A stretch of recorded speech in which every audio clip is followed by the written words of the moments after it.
Sí. Bueno, pues en primer lugar agradeceros vuestra asistencia, que sabemos que es un horario difícil.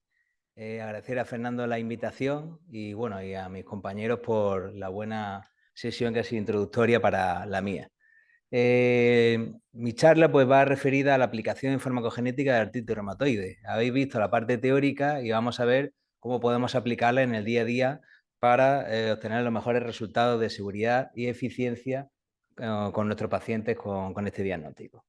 Pues vamos a ver primero una parte relativa a la patología, luego tratamientos que hay de artritis reumatoide, la aplicación de farmacogenética en terapia convencional y luego la aplicación de farmacogenética en terapia biológica.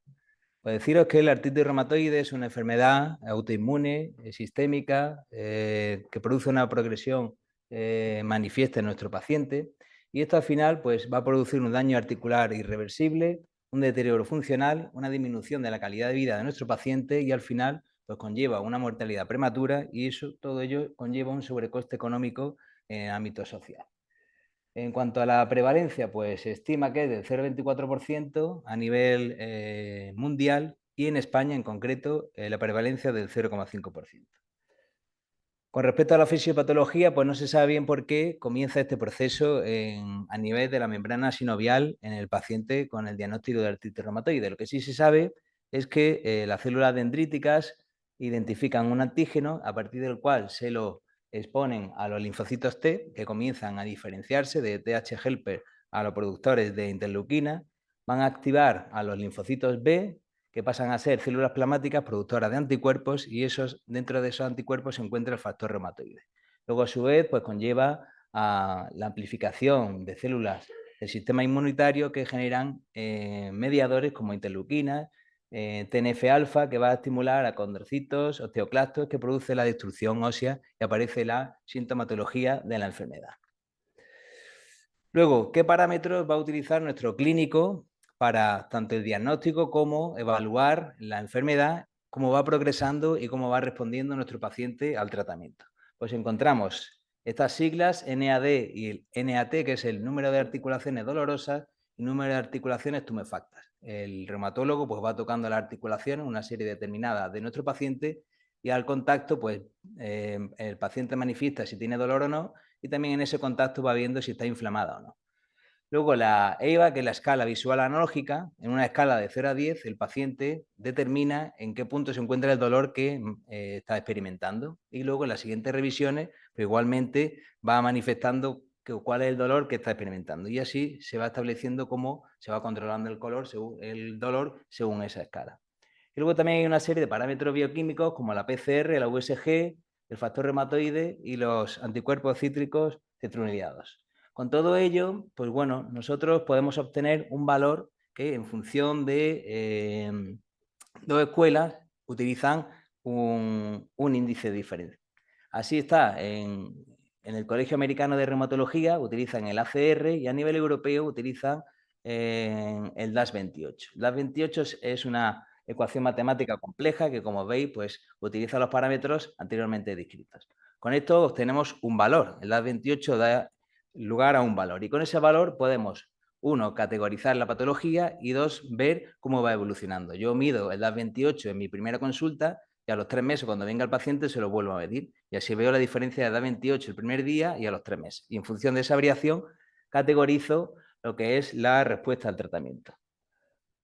Entonces, cuando viene nuestro paciente y viene a los 3 meses de la consulta, pues hay una disminución del DAS28, tiene que ser por encima de 1,2 o entre 0,6 por debajo de 1,2 o por debajo de 0,6, se encuentra una respuesta satisfactoria si hay una reducción de 1,2. Y cuando la reducción es por debajo de ese parámetro, la respuesta es insatisfactoria con respecto al tratamiento que nosotros instauremos a nuestro paciente.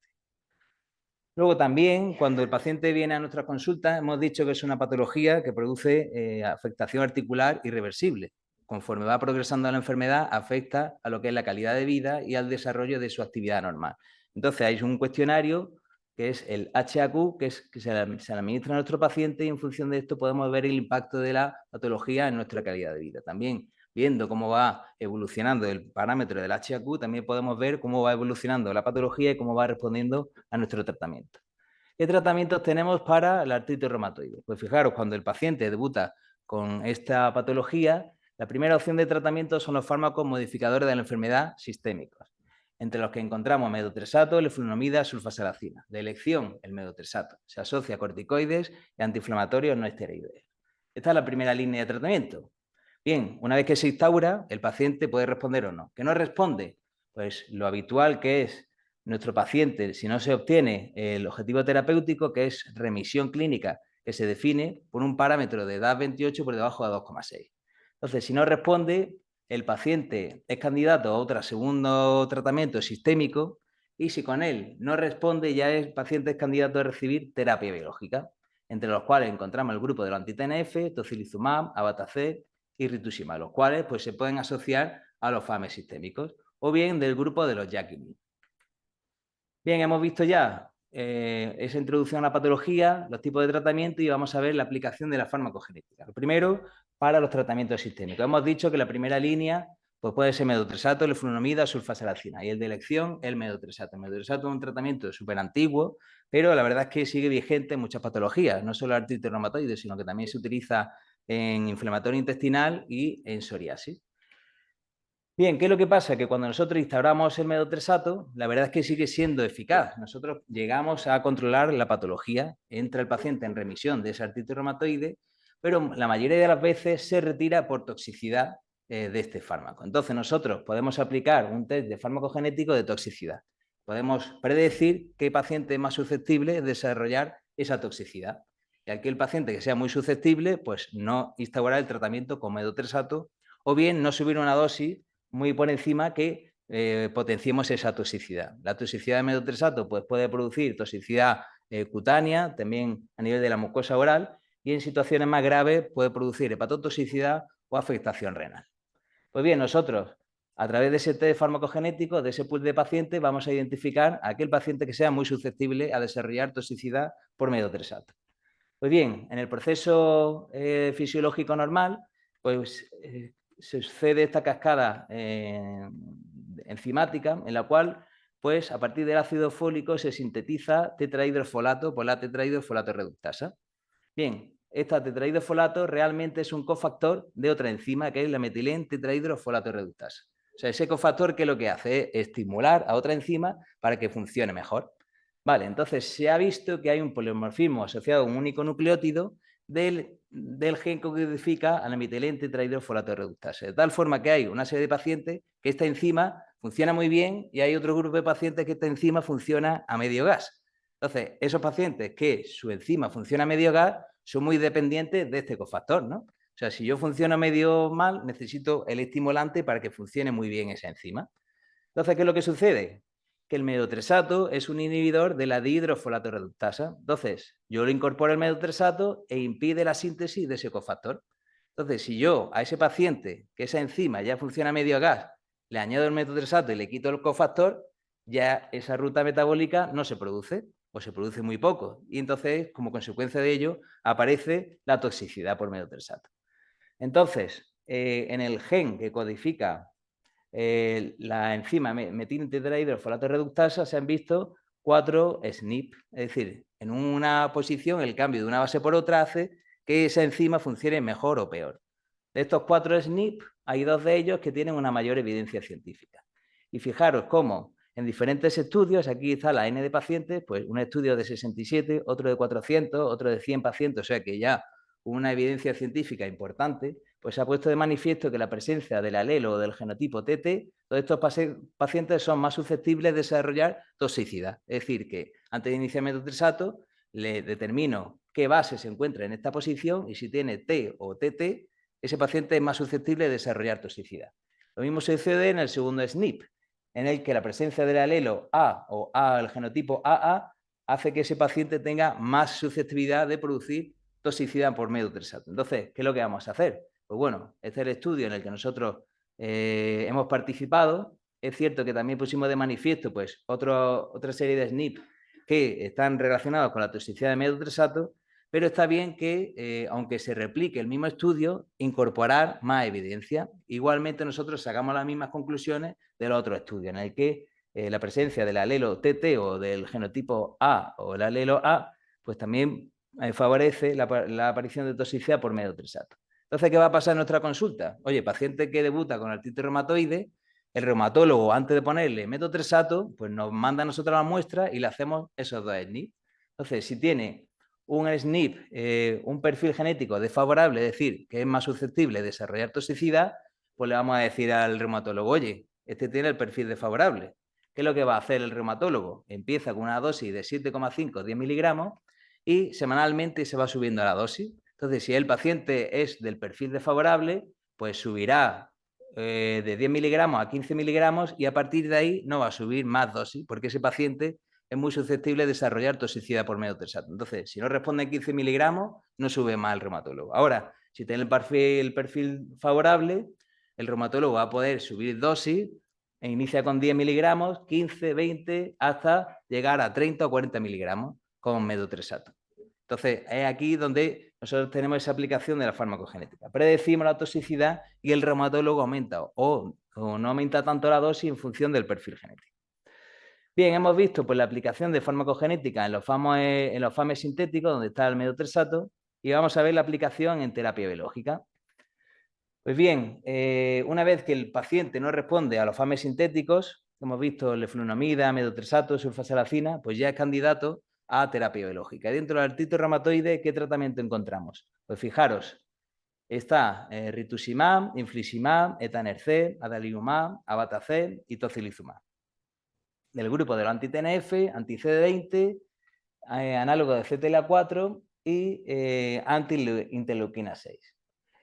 ¿Qué es lo que sucede? Que, claro, pese a que mejora los resultados de eficacia con respecto a los FAMES sintéticos, pues hay un perfil de pacientes que siguen sin responder. O sea, le instauramos estos tratamientos que son mucho más caros que metotrexato, pero pese a ello no se obtiene la respuesta terapéutica. Y esto también pues, viene como consecuencia de esos perfiles genéticos. Entonces, son tratamientos mucho más seguros, pero lo que nosotros queremos es predecir efectividad. Es decir, cuando nos viene el paciente diagnosticado de artritis reumatoide que ya ha pasado por esos FAMES, le vamos a decir al reumatólogo de todos estos tratamientos cuál es el mejor para ese tratamiento, para ese paciente que diga.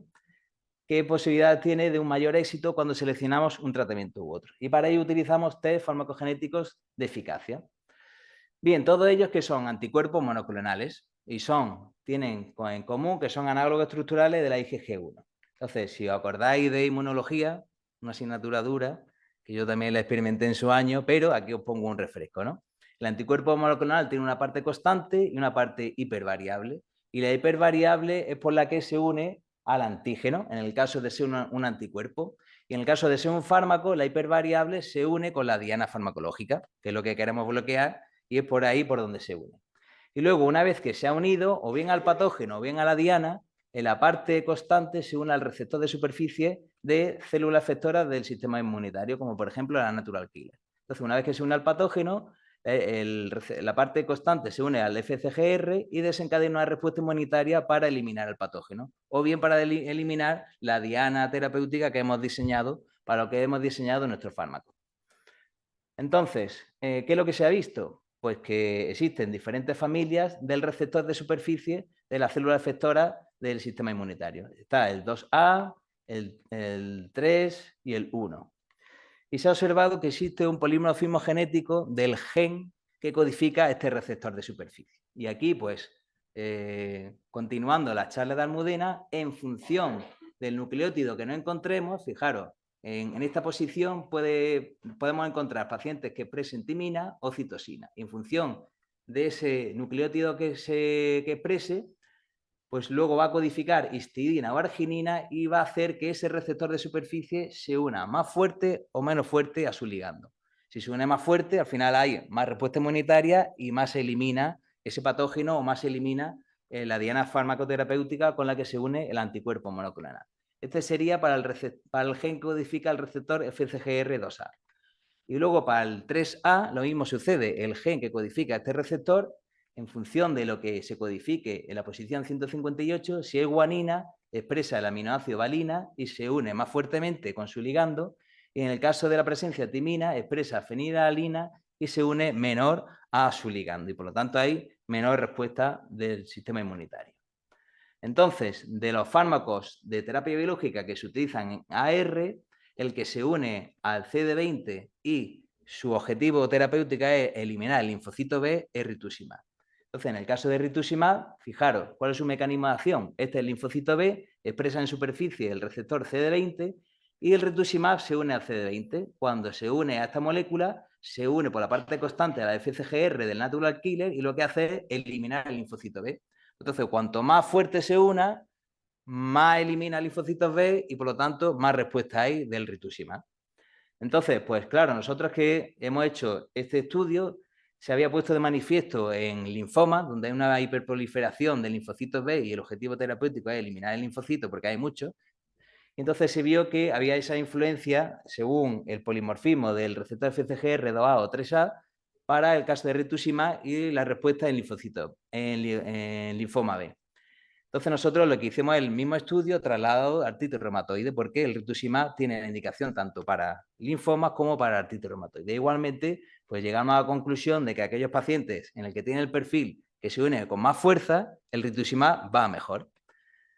Bien, ¿qué es lo que sucede? Que el resto de tratamientos, pues su objetivo terapéutico no es eliminar linfocitos, no es que esté mediado por el sistema inmune su mecanismo de acción, sino que su mecanismo de acción está ligado al bloqueo de mediadores inflamatorios que se encuentran en el plasma.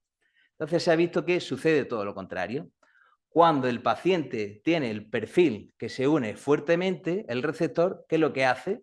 Que el anticuerpo que está en sangre, que tiene que unirse a ese mediador inflamatorio, se introduce dentro de las células del sistema inmune. Entonces, si se incorpora dentro porque ese receptor de superficie es muy fuerte, deja de actuar. Entonces sucede todo lo contrario. Aquellos pacientes que tienen una menor afinidad del receptor tienen una mayor vida media en la terapia biológica y responden mejor. Entonces sería todo lo contrario. El rituximab, si el receptor se une con mucha fuerza, el paciente responde mejor. Para el resto, si se unen con menos fuerza, responden mejor. Entonces lo tenemos fácil, ¿no?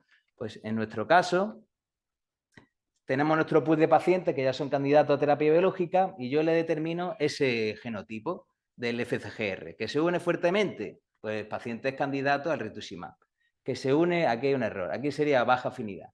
Que se une con baja afinidad, pues entonces el paciente es candidato al resto de tratamientos. O sea, ya estamos guiando al reumatólogo para elegir rituximab o el resto. Pero claro, estaréis pensando, oye, pues del resto hay un montón. Pues tampoco le hemos hecho mucha ayuda al reumatólogo, le hemos quitado solo uno y fijaros todos los tratamientos que hay más, ¿no? Pero pese a ello, también existe polimorfismo genético relacionado con la diana farmacológica con la que van a interactuar estos anticuerpos moleculares. Aquí tenemos el infliximab, etanercept y adalimumab, que son anti-TNF. Pues lo mismo sucede con el tocilizumab, que es el tratamiento que se utiliza para el bloqueo de la interleuquina 6. Este es un mediador que es inflamatorio. Entonces, el tocilizumab lo que se hace es unir tanto a la interleuquina 6 como a su receptor. En el proceso fisiológico normal, el sistema inmune se activa, pero luego también hay un mecanismo de desactivarlo, porque si no, el sistema inmune estaría siempre activo y al final destruiría también nuestro organismo. Entonces, en el proceso fisiológico normal, la interleuquina 6 se une a su receptor y lo que hace que este, que es un linfocito T, pues se activa a nivel de su DNA y pasa a ser un T regulador que amplifica el sistema inmunitario y la respuesta inmunológica. Pero luego también hay un freno del sistema inmune. Hay una molécula endógena que se une al CD69 y cuando se une a este receptor lo que hace es parar la respuesta inmune. Entonces, el tocilizumab, cuando nosotros lo añadimos, lo administramos a nuestro paciente, lo que hace es bloquear la activación del linfocito de la interleuquina 6. Entonces, fijaros, hay un polimorfismo genético que codifica el CD69 y hace que la molécula endógena pues, se una bien o regular al CD69. Entonces, esa molécula endógena, cuando se une al CD69, paraliza la respuesta inmune, que es el objetivo que nosotros queremos con nuestros pacientes de artritis reumatoide, en el que está exacerbada la respuesta inmunológica. Entonces, si nosotros añadimos tocilizumab y resulta que el paciente tiene el polimorfismo favorable para ese frenado del sistema inmunitario, estamos potenciando el efecto de tocilizumab. Entonces, lo frena la molécula y además lo frena la molécula endógena. Entonces, en aquellos pacientes que tienen ese perfil favorable, son candidatos a recibir tocilizumab, porque hay doble mecanismo de freno del sistema inmunitario. Ahora, en aquellos pacientes donde el freno del CD69 no funciona muy bien, ya todo el freno recae sobre el tocilizumab. Entonces ya no está potente nuestro fármaco y entonces ese paciente pues igual no es el candidato para recibir tocilizumab. Bien, esta teoría pues se demostró en una tesis doctoral que nosotros hicimos en nuestro hospital y salió pues estadísticamente significativo que aquellos pacientes con ese freno del CD69 que no era favorable, pues respondían peor que frente a aquellos que lo tenían favorable cuando nosotros añadíamos tocilizumab como tratamiento. En el grupo de anti-TNF, que son de los más utilizados en artritis reumatoide, pues está infliximab, adalimumab, golimumab y ceftorizumab. Pues igualmente se ha identificado un SNP en el gen que codifica el TNF-alfa, que es la diana farmacológica sobre la cual se van a unir nuestras moléculas. Entonces, pues igualmente, en función del SNP y la posición que esté expresando nuestro paciente, pues se ha visto que responde mejor o peor. O sea que también podemos hacer un guiado para nuestro reumatólogo. Luego, la otra molécula es el abatacept. El abatacept es un análogo del CTLA4 y lo que su mecanismo de acción es bloquear la señal coestimuladora del linfocito B y T. Entonces, en un proceso fisiológico normal, pues tenemos la célula presentadora de antígeno que se une al linfocito T y para activarla tiene que unirse en dos puntos. Se une al CD28 y CTR4. Bien, pues cuando se une en esos dos puntos, este linfocito T que está en reposo pasa, se activa y desencadena esa respuesta inmunológica. Pues bien, igualmente hay un freno inmunológico que es el CTLA4. Esta molécula endógena lo que hace es unirse al CD28 e impide pues, que la célula presentadora de antígeno active al linfocito T. La veis aquí, ¿no? Se une en este punto e impide la unión del CD28 con la célula presentadora de antígeno. Entonces, si no se activan esos dos puntos, el linfocito T no se activa. Pues bien, el abatacept es un análogo de CTLA4, hace el mismo mecanismo de acción. Se va a unir en este punto el fármaco e impide la activación del linfocito T. Pues igualmente se ha visto que hay un SNP en el gen que codifica el CTLA4, esa molécula endógena que actúa de freno. Entonces, hay unos pacientes que expresan el CTLA4 y actúa muy bien y hay otros que el CTLA4 no funciona tan bien. Entonces, en los que no funciona tan bien, cuando yo añado abatacept que mimetiza el efecto de CTLA4, pues no responde bien el tratamiento. ¿Cuándo responde bien los de abatacept? Cuando el CTLA4 funciona a pleno rendimiento y encima le añado otro análogo de CTLA4. Entonces tenemos dos análogos, el análogo de CTLA4 y el CT4, que inhibe la activación del linfocito T y por lo tanto pues tiene una mayor respuesta. Y esto pues igualmente hay otra tesis doctoral que hemos hecho nosotros en nuestro hospital, igualmente pues salió con significación estadística de aquellos pacientes que el CTLA4 funcionaba muy bien, cuando añadía abatacept respondían mucho mejor los pacientes. Bien, ¿qué es lo que sucede? Pues de todo el esquema de tratamiento, pues puede suceder que nuestro paciente pues tenga el perfil genético desfavorable. Pues puede ser de baja afinidad, por lo tanto, el rituximab no vaya bien, el CTLA4 funcione mal, el receptor de la interleuquina 6 vaya mal. Entonces, al final, oye, ¿qué le vamos a decir a nuestro reumatólogo? Pues hay un grupo terapéutico que son los inhibidores del JAK, que lo que hacen es unirse a estos receptores que se encuentran una tirosinquinasa acoplada a un receptor y lo que hace es fosforilar el STAP y este va a nivel del núcleo y lo que hace es activar el sistema inmunitario. Entonces, dentro de este grupo, pues encontramos el upadacitinib, tofacitinib, baricitinib, que es una alternativa terapéutica. Es cierto que, pues bueno, nosotros tiene un perfil de seguridad un poco peor que el resto de la terapia biológica, pero aquellos pacientes que no sean candidatos a otros tratamientos, pues algo hay que ponerlo, ¿no? Es cierto que tiene una mayor aparición de tasas de infecciones, sobre todo de herpes zóster, pero bueno, la buena noticia es que hace poco se ha comercializado una vacuna para esta infección. Por lo tanto, los pacientes antes de iniciar un inhibidor del JAK tienen que someterse a la vacunación obligatoria. Y nada más, pues bueno, la pregunta que estaréis haciendo, pues ¿hay algún estudio de farmacogenética para los JAK? Porque a ver si le vamos a proponer al reuma y resulta que el paciente pues no es candidato a JAK, pero ya no sé qué le pondríamos a nuestro paciente. Pues ahora mismo en las publicaciones no hay nada del grupo de los JAK, así que animaros si alguno quiere hacer la tesis con nosotros en este grupo que nadie sabe si hay perfiles genéticos o no, pues os invito a pasar por el hospital y diseñar el proyecto y leer la tesis, ¿no? Y nada, pues ya como en conclusión, pues es una artritis reumatoide, una patología crónica de alto impacto socioeconómico. Los nuevos tratamientos han conseguido un mejor manejo de la patología, pero sigue habiendo un porcentaje de pacientes que no responden adecuadamente, y la farmacogenética pues, nos permite predecir pues, tanto la toxicidad por medio del salto como la efectividad de la terapia biológica. Y nada, pues recordaros que existe otro grupo terapéutico en los cuales pues, todavía no hay ningún estudio farmacogenético, y ahora mismo pues, sería la alternativa de aquellos pacientes con perfil desfavorable desde el punto de vista genético. Y nada, muchas gracias por la atención.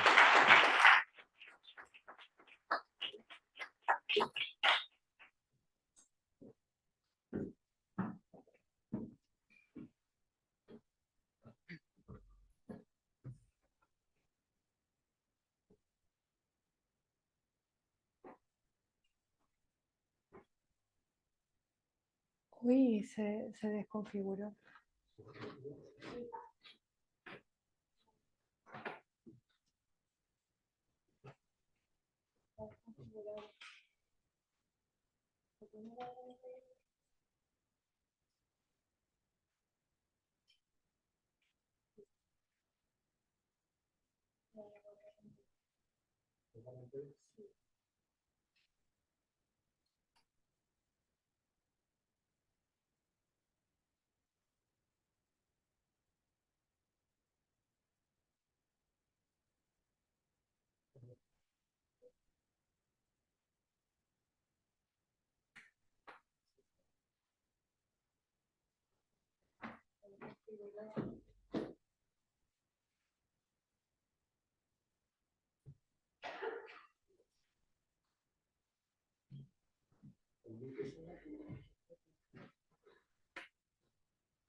Vale, perdón, hubo un problemita de configuración, pero ya está resuelto.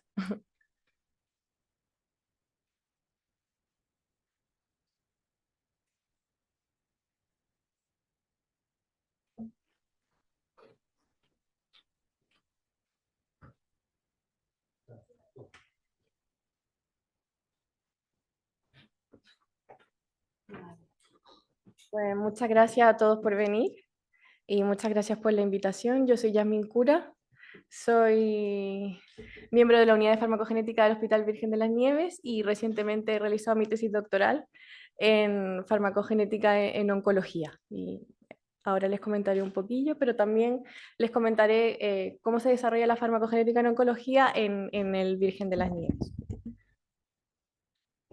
Vale, en primer lugar me gustaría hablarles sobre la relevancia. ¿Cuál es la relevancia de la farmacogenética en el tratamiento antineoplásico?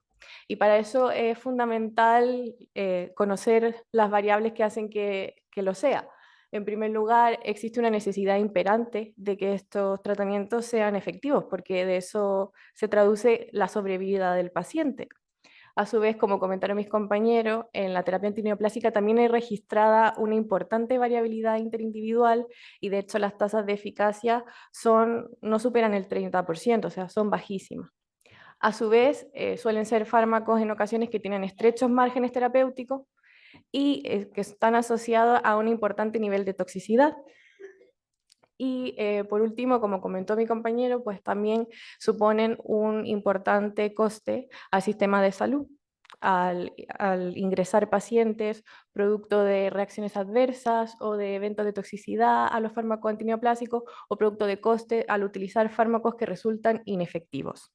Además, estos pacientes son frecuentemente polimedicados, por lo tanto también es importante conocer las interacciones fármaco, pero también las interacciones fármaco-gen. Entonces, lo que busca la farmacogenética en este caso es ser una herramienta útil para detectar esos pacientes que van a presentar variabilidad y asegurar la eficacia y la seguridad de los tratamientos y con ello pues reducir los costes y mejorar la calidad de vida de los pacientes. Este es un resumen, entonces básicamente lo que busca la farmacogenética en oncología es que el tratamiento sea lo más efectivo posible, lo más seguro para cada paciente según su perfil genético. ¿Vale? De esa forma, pues mejoramos los resultados clínicos y mejoramos la calidad de vida de los pacientes oncológicos, que ya las tienen bastante afectadas. Bueno, lo que hacemos en el hospital a nivel de farmacogenética en oncología la tengo que dividir en dos áreas. La primera es la práctica clínica, que son las determinaciones de polimorfismos genéticos que realizamos a diario a petición del médico para dar recomendaciones posológicas según el genotipo del paciente para grupos específicos que están clínicamente validados actualmente. Y la segunda es el área de investigación, en la que identificamos, evaluamos y validamos biomarcadores predictivos de respuesta, de supervivencia o de riesgo al cáncer. Bueno, en primer lugar les hablaré sobre lo que hacemos en la práctica clínica diaria. Bueno, actualmente existen 4 genes o 3 genes y un grupo de genes que están clínicamente validados en la terapia antineoplásica, o sea que cuentan con guías que tienen recomendaciones posológicas según el genotipo. La primera de ellas y la que más determinaciones realizamos a diario en el hospital es del gen dihidropirimidina deshidrogenasa o DPID. Es un gen que codifica a la enzima DPD que metaboliza a un grupo farmacológico antimetabolito que son las fluoropirimidinas. Capecitabina, que es un profármaco del 5-fluoracilo. ¿Les suena? Pues este fármaco es ampliamente utilizado para el tratamiento de cáncer de mama, cáncer de colon y otros tipos de cánceres digestivos. Se sabe, se tiene ciencia cierta, que 4 variantes de este gen van a codificar a una enzima con una actividad notablemente reducida.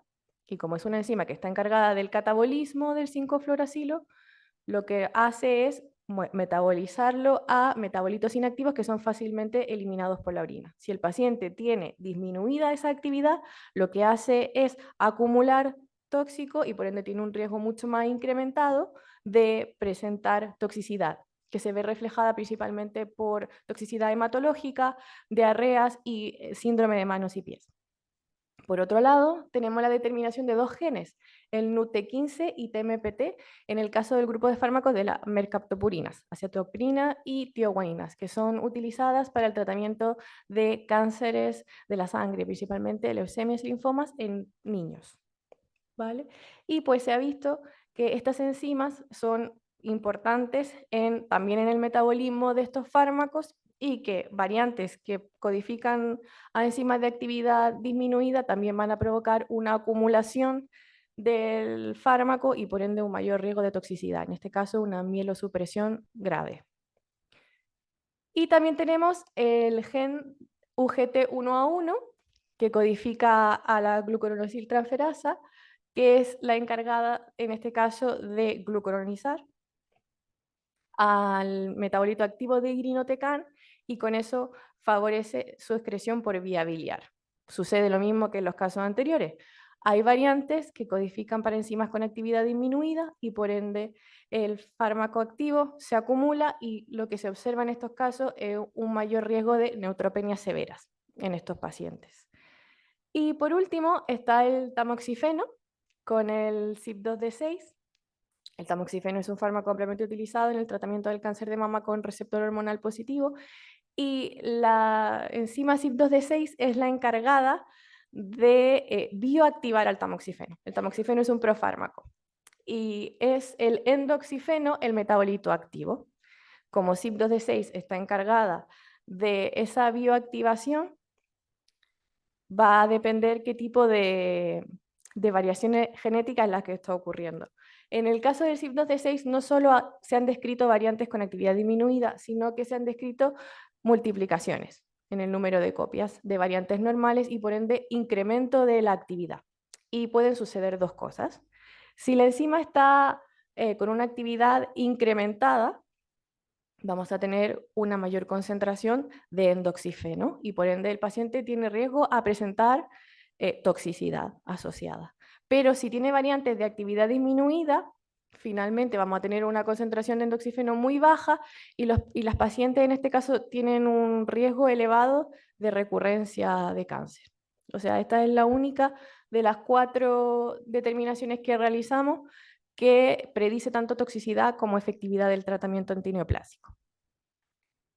Bueno, y ahora les hablaré un poco de lo que hacemos en investigación. La verdad es que investigamos bastante y en honor al tiempo, pues hablaré un poquito de algunas de las investigaciones que hemos realizado en la unidad en los últimos años. Bueno, también tengo que separar esta línea de investigación en dos áreas. La primera es la farmacogenética clásica, en la que buscamos biomarcadores predictivos de respuesta a la terapia. En eso trabajamos con cáncer de mama, cáncer de colon y cáncer infantil. Y en segundo lugar tenemos una nueva área de desarrollo que es la de nutrigenética, en la que buscamos polimorfismos asociados a nutrientes, tanto sea su metabolismo como su mecanismo de acción o su distribución, su transporte, y cómo afecta al riesgo o a la supervivencia del cáncer. Ahí tenemos líneas en cáncer de mama, cáncer de colon y cáncer de pulmón. Bueno, les hablaré un poco sobre los resultados que hemos tenido. En este estudio es parte de mi tesis doctoral y lo que hicimos fue evaluar cómo algunas variantes podían influir en la respuesta a capecitabina. Como les comenté antes, capecitabina es una fluoropirimidina y ya tiene validada el gen de PID. Pero hemos decidido estudiar más allá porque el gen de PID tiene una frecuencia en la población bajísima. No alcanza el 2 a 3% de la población de portadores de variantes disminuidas y por otro lado, las 4 variantes que se estudian actualmente en la clínica solo explican un 20% de la toxicidad severa. Entonces, la gran mayoría de pacientes que experimentan toxicidad no se ven beneficiados del genotipado de PID.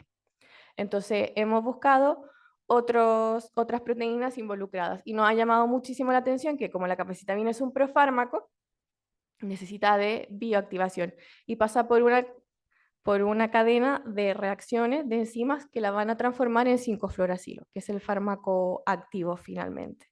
Entonces decidimos ver si eso influía en la toxicidad. Y hemos encontrado que 2 enzimas involucradas en la bioactivación, tanto la carboxilesterasa 1 como la citidina diaminasa, tienen polimorfismos que están muy asociados con la aparición de toxicidad. En este caso, los portadores de la variante de carboxilesterasa pues tienen casi 12 veces más riesgo de presentar síndrome de manos y pies, que es uno de los efectos adversos que más limita la dosis, que más conlleva al retraso o a la interrupción del tratamiento antineoplásico. Y también observamos que un polimorfismo en la citidina diaminasa se asociaba con la suspensión del tratamiento producto de la toxicidad. Por lo tanto, hipotetizamos que estas variantes pues, afectan al incrementar la actividad enzimática y por eso producen más cantidad de 5-fluoracilo. También en otro estudio lo que hicimos fue evaluar cómo impactaban variantes relacionadas con el mecanismo de acción en la efectividad de la terapia, ya que no existe ningún marcador de efectividad de la terapia en este grupo farmacológico. Y lo que hicimos fue evaluar cuáles enzimas o cuáles proteínas estaban asociadas y encontramos que en OCF1, que es un gen que está encargado de regular a la timidilatosintasa, que es la diana terapéutica de las fluoropirimidinas, sí que se relacionaba con la supervivencia libre de enfermedad. Y los pacientes portadores del genotipo TT tenían una mucha mejor supervivencia libre de enfermedad que aquellos que no la tenían. En cuanto a la nutrigenética, hemos evaluado principalmente nosotros el impacto de polimorfismos en la vía metabólica y de transporte de la vitamina D, porque se tiene conocimiento y hay estudios relacionados que la vitamina D tiene un potencial antineoplásico. Y hemos encontrado que un polimorfismo en el receptor de la vitamina D está relacionado con la supervivencia global y la supervivencia libre de progresión. Más los pacientes portadores del alelo mutado tenían una supervivencia mucho más baja al cáncer de colon que aquellos que no la portaban. Por lo tanto, esta mutación lo que hace es finalmente interferir en la afinidad que tiene la vitamina D por su receptor y eso al final se va a desencadenar en que no produzca esos efectos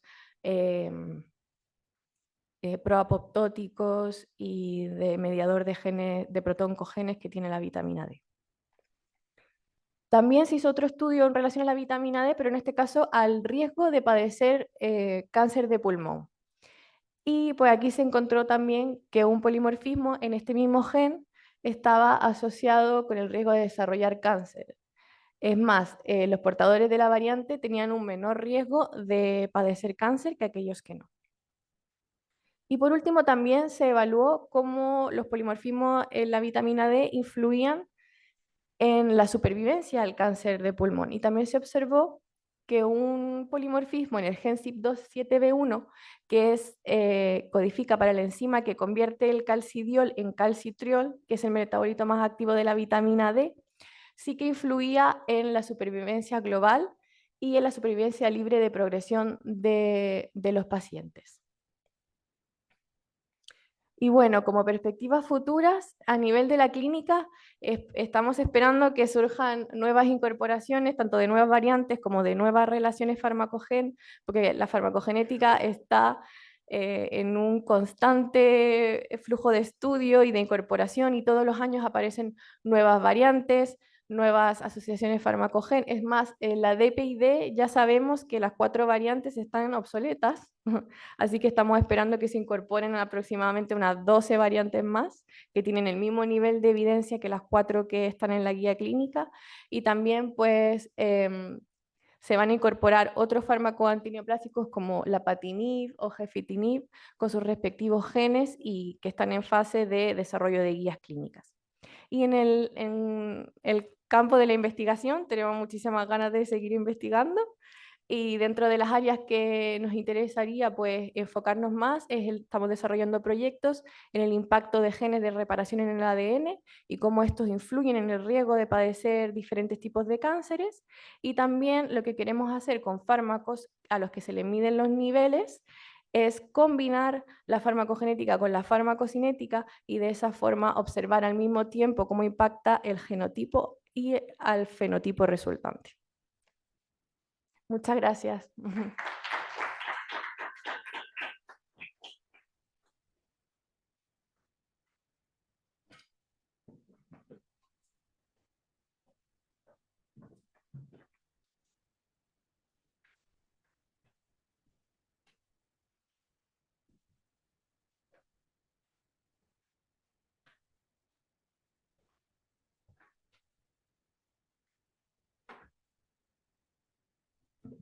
Bueno, como veis, es una investigación potente y necesaria para conseguir que determinadas patologías que tienen una prevalencia importante y que tienen tratamiento muchas veces costoso, incluso complejo en cuanto a la provocación de toxicidades, es importante conocer el perfil, el genotipo de ese paciente para saber si estamos acertando con el tratamiento para conseguir no solo que sea efectivo, sino que sea lo menos tóxico posible, ¿no?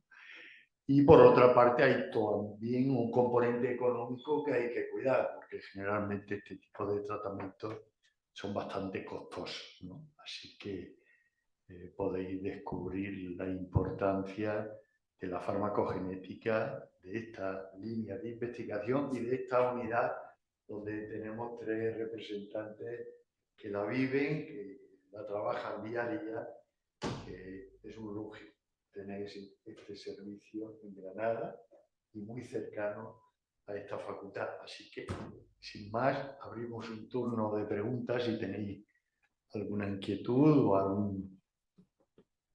alguna duda que os puedan resolver. Así que adelante.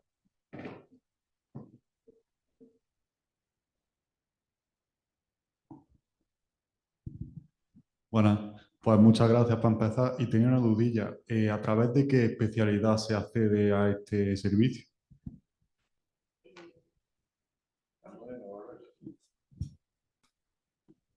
Bueno, no es especialidad. Nosotros tenemos bueno, generalmente son farmacéuticos licenciados en farmacia. Bueno, ya de grado.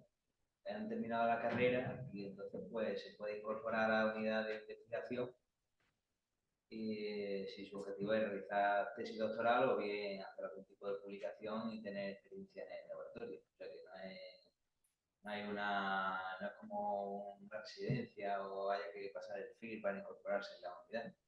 Pues simplemente con ganas y con tiempo, pues podemos hacer esa selección de candidatos y empezar a investigar, orientando un poco pues sobre qué patología te gusta o orientarnos sobre qué enfermedad para así hablar con los servicios clínicos implicados y empezar el proyecto, ¿no? ¿Está interesado? ¿Qué más? Venga, ¿alguna pregunta más?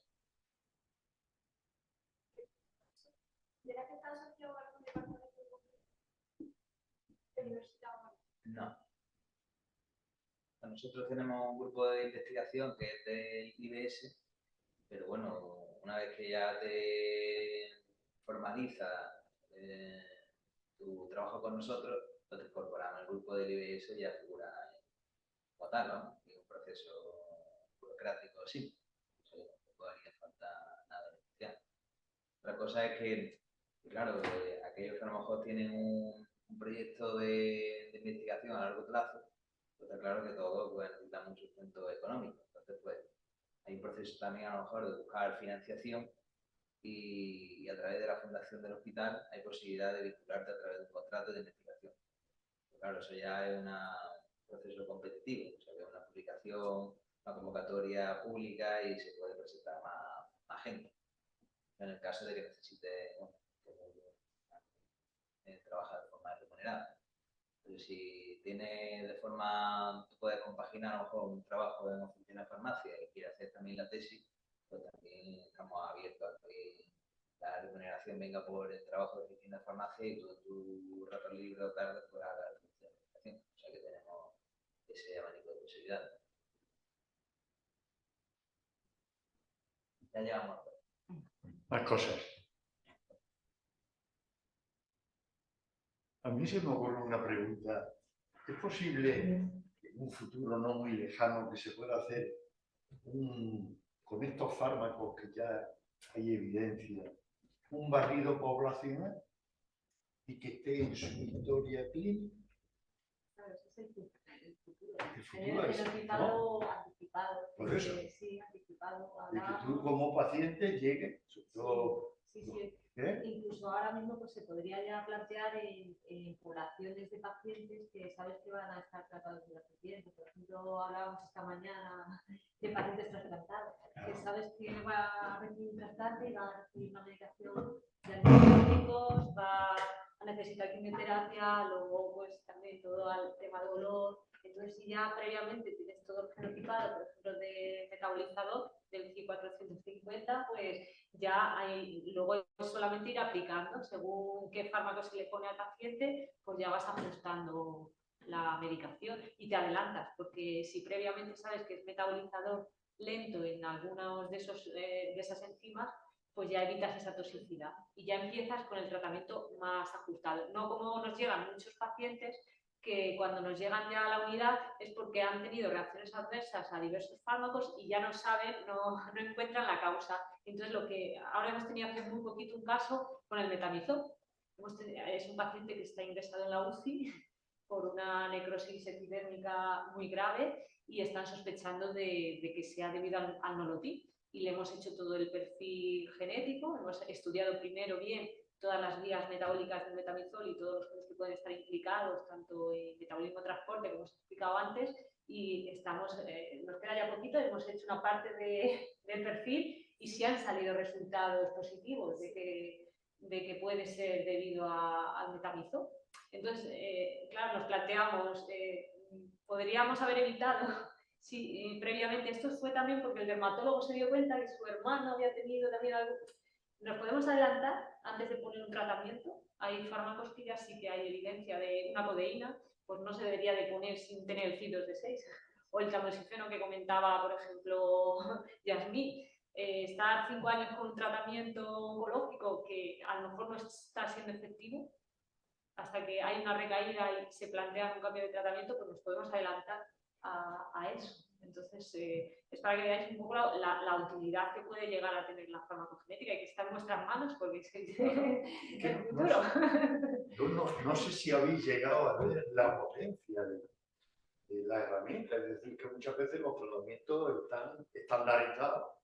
Y el paciente que viene con una determinada patología, este es el tratamiento estándar y venga, y a lo mejor ese tipo de pacientes crónicos se tira años con ese tratamiento que no llega a ser efectivo del todo, pero que ya te habitúa y dices, bueno, tengo un dolor y, bueno, es soportable, pero resulta que, bueno, pues si conociésemos bueno, a lo mejor podríamos no solo mejorarlo, sino evitar un consumo innecesario. Nunca nos gusta hablar de costes porque siempre decimos que el coste del medicamento es una inversión más que un coste, pero hay que hacer un uso eficiente, ¿no? Son que están las cascadas terapéuticas, ¿no? Al final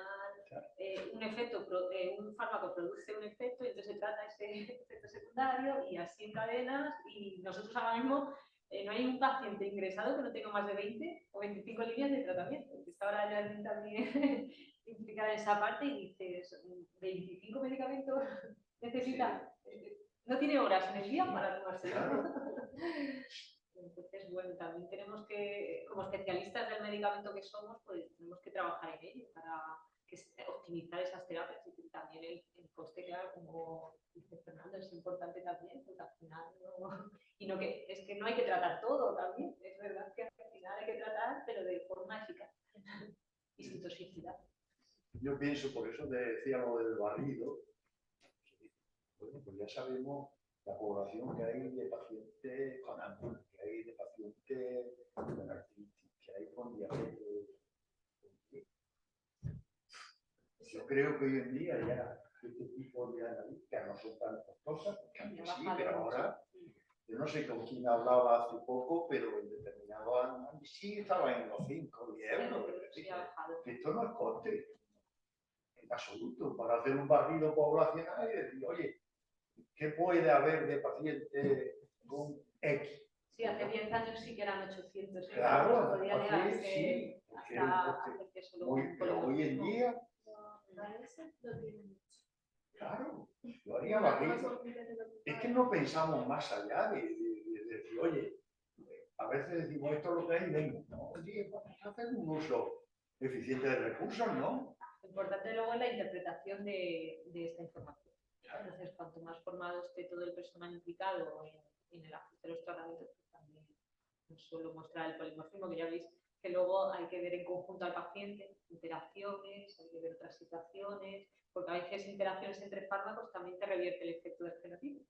Que también hay inductores, por ejemplo, de fármacos que te cambian, aunque sea metabolizador lento, si tiene puesto un fármaco que es inductor, pues ya la situación no es solamente teniendo en cuenta el genotipo, entonces ahí podemos aportar mucho también como farmacéutico, porque nosotros tenemos la visión general de lo que es el medicamento, junto con todo el resto de situaciones. No, y que muchas veces sabemos lo que está tomando, que a veces ni el médico sabe exactamente qué se está tomando el paciente.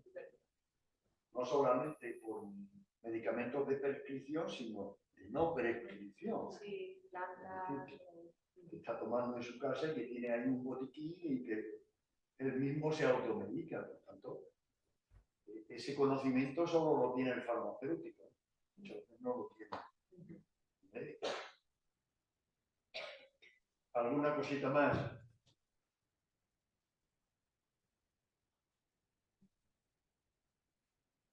Pues Alberto, Morena, Domín, es un placer tenerlos aquí siempre y colaborando con la facultad y con nosotros.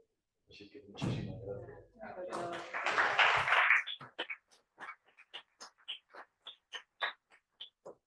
Levantamos la sesión.